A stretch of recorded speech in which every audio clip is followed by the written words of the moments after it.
예레미야 13장 1절에서 14절까지의 말씀입니다. 여호와께서 이와 같이 내게 이르시되 너는 가서 뱃띠를 사서 내 허리에 띠고 물에 적시지 말라 하시기로 내가 여호와의 말씀대로 띠를 사서 내 허리에 띠니라.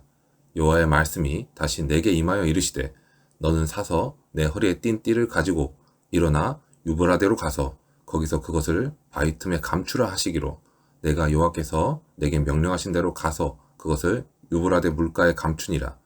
여러 날 후에 여호와께서 내게 이르시되 일어나 유브라데로 가서 내가 내게 명령하여 거기 감추게 한 띠를 가져오라 하시기로 내가 유브라데로 가서 그 감추었던 곳을 파고 띠를 가져오니 띠가 썩어서 쓸 수 없게 되었더라.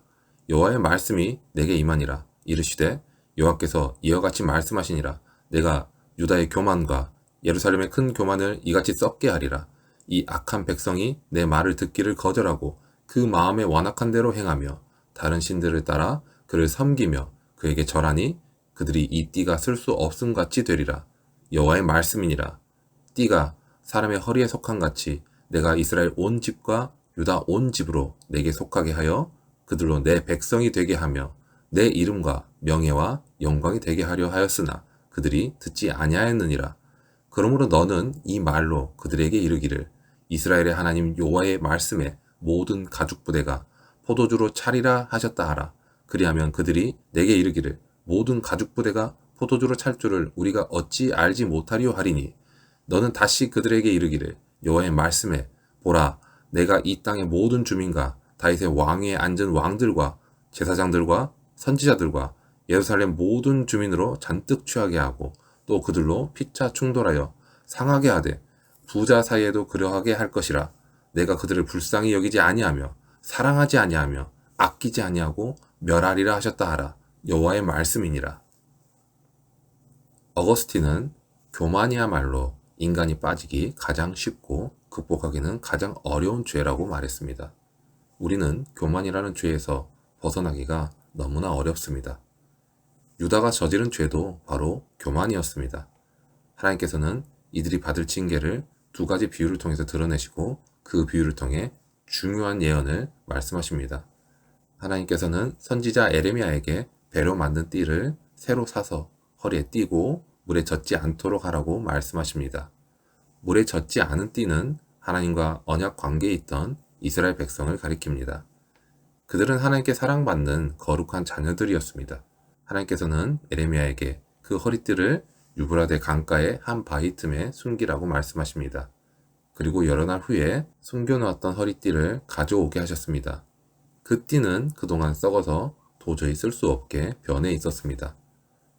하나님은 허리띠 상징을 통해 무엇을 말씀하고자 하셨던 것일까요? 허리띠가 썩은 것은 이스라엘 백성이 하나님을 떠나 쓸모없는 존재가 된 것을 나타냅니다. 이스라엘 백성은 하나님의 선택으로 인해서 복과 은혜를 받았습니다. 그러나 그들은 하나님께서 주신 복으로 교만해지고 하나님과의 관계를 저버렸습니다. 하나님은 썩은 허리띠를 버리듯이 교만하고 쓸모없어진 이스라엘 백성을 버리겠다고 말씀하십니다. 이 말씀은 우리로 하여금 교만에 대해서 더욱 생각해 보게 합니다. 특히 잠언 16장 18절에서 말씀한 것처럼 교만은 패망의 선봉이요 거만한 마음은 넘어짐의 앞잡이니라 라는 말씀과 같이 이스라엘의 교만이 결국 이스라엘을 넘어지게 했다는 것을 우리로 하여금 더욱 깨닫게 합니다.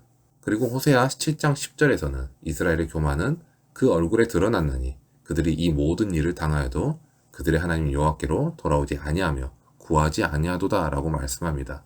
우리가 하나님의 은혜를 힘입어 죄사함과 구원의 은혜를 받았다고 입으로 고백하면서도 하나님의 뜻과 상관없이 산다면 어떻게 될까요? 예레미야 선지자의 썩은 허리띠와 같이 하나님의 징계 대상이 될 수밖에 없을 것입니다. 이 사실을 우리는 두려움으로 받아들여야 합니다. 거기에 더해서 하나님의 자녀라는 정체성에 부합되는 삶을 살고 있는지 자신을 살피고 돌아봐야 할 것입니다. 우리 자신이 하나님의 자녀라는 그 정체성을 스스로 가지고 있더라도 실제의 삶이 그 정체성을 뒷받침해주지 못하고 있다면 우리는 자신의 삶과 자신의 신앙이 하나님께서 가만히 썩어가게 놔두고 계신 것은 아닌지 돌아보아야 할 것입니다. 우리는 하나님께서 놔두시면 그것이 평안과 안녕이라고 생각하기 쉽습니다. 하지만 그것이 우리에게 있어서 가장 큰 교만이며 가장 큰 신앙생활의 오해입니다. 이스라엘 심판에 관한 또 하나의 비유는 포도주 가죽 부대의 비유입니다. 하나님께서는 에레미야에게 포도주 가죽 부대마다 포도주로 가득 찰 것이다 라는 유다 백성이 잘 아는 격언으로 말씀을 하십니다. 포도주 가죽 부대가 포도주로 가득 차듯이 유다의 모든 주민과 다윗 왕위에 앉은 왕, 제사장, 예언자와 주민들까지 술에 취해 비틀거리게 될 것이라는 말씀입니다. 여러분, 술에 취한 사람은 어떤 모습인가요? 술에 취해 정신을 잃고 서로 시비를 걸며 싸우기도 하고 길거리에 쓰러지는 사람을 생각해 보시기 바랍니다. 이렇듯이 유다의 백성 사이에도 그것이 가족 관계라 할지라도 서로 부딪혀 깨지게 될 것이라는 말씀입니다. 그들 간의 내분으로 마침내 나라는 그 전체가 망할 것입니다. 이 나라 전체의 가혹한 심판만이 퍼부어지는 것입니다. 죄인에게 내려지는 하나님의 심판은 이토록 무서운 것입니다. 죄에 대한 하나님의 심판에는 남녀노소 어떠한 구분도 없습니다. 하나님의 의로운 판단이 내려질 때 이 심판을 비껴갈 수 있는 사람은 어느 누구도 없습니다.